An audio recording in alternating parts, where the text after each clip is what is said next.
Campfire tales, chilling stories for a dark night.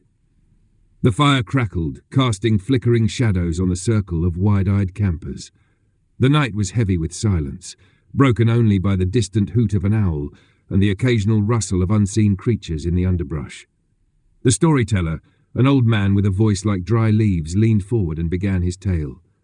Many years ago, deep in these very woods, a group of friends gathered just like you, laughing and roasting marshmallows. One of them, a boy named Eric, loved scaring others with ghost stories. But that night he told a story that wasn't just fiction, it was real. He spoke of a woman in white, a restless spirit who wandered the forest, searching for her lost child. The legend said if you heard her crying, you should never look for her, for those who did were never seen again. The friends laughed it off, dismissing it as just another campfire tale. But as the night stretched on and the fire died down, a soft, distant sobbing reached their ears.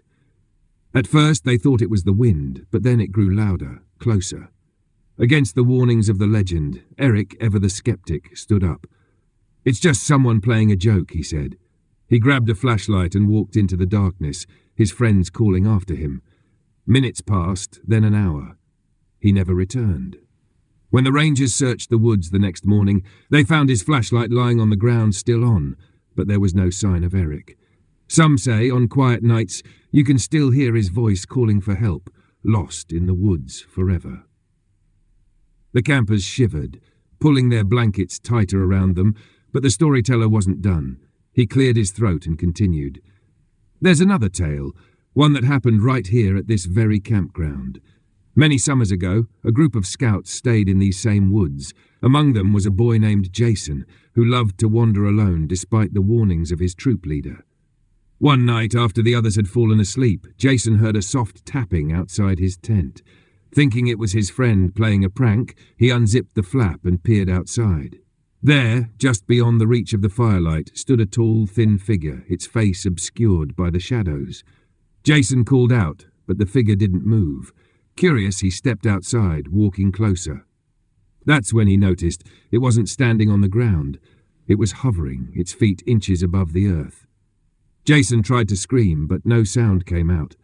The figure reached for him with long, bony fingers, its face now visible in the moonlight, a pale, grinning mask with hollow eyes.